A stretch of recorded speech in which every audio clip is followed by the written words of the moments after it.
మరి ఈయనేం చేశాడు? ఒక పౌరునిగా, ఒక మాజీ ఎమ్మెల్యేగా అక్కడ కూర్చున్నాడు. కూర్చొని ప్రాధాయపడ్డాడు. అయ్యా మా వాళ్ళు కూడా ఏ ఓటేసే వాళ్ళు లోనికి పంపించండి, ఎవరిని మెజార్టీ ఉంటే వాళ్ళకి ఎన్నికలు చెప్పండి అన్నాడు. సిఐ గారు, సాయిబు సిఐ గారు వినలేకపోతే కొంచెం వెయిట్ చేసినాడు. కానీ ఈయన ఎమ్మెల్యే గారు లోని పోవాలని ట్రై చేశారు. మరి ఎమ్మెల్యే గారు దౌర్జన్యాన్ని అడ్డుకోవాలని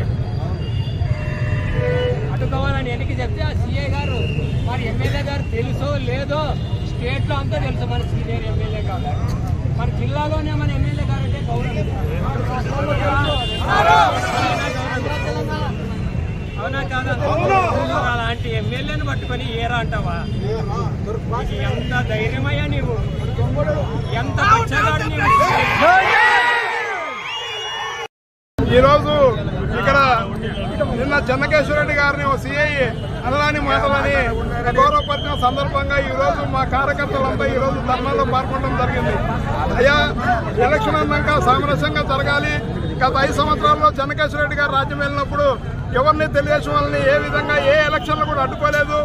ఇది ఈరోజు సాగునీటి సంఘాల ఎలక్షన్లో కూడా ఈరోజు ఆయన పోలీసు అడ్డం పెట్టుకొని ఈరోజు జరపడం జరిగింది. అయ్యా, నీకు దమ్ముంటే అందరినీ ఓటర్లని ఓటింగ్ లో పాల్గొనిచ్చి మళ్ళా జరపండి ఎలక్షన్. ఇప్పుడు నేను జరిగిన ఎలక్షన్ రద్దు చేసి మళ్ళా జరపండి, దమ్ముంటే మీకు మా ప్రతాపం మేము చూపిస్తాం.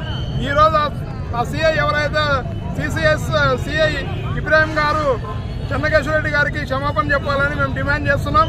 ఒకవేళ ఆయన ఈ రోజు సాయంత్రం క్షమాపణ చెప్పకపోతే రేపు ఎమ్మెల్యే పట్టణ బంద్కి పిలుపునివ్వడం జరుగుతూ ఉంది. కాబట్టి అందరూ కార్యకర్తలంతా రేపు బంద్లో పాల్గొనాలని మా కార్యకర్తలందరినీ పేర్కొంటున్నాం. Thank you.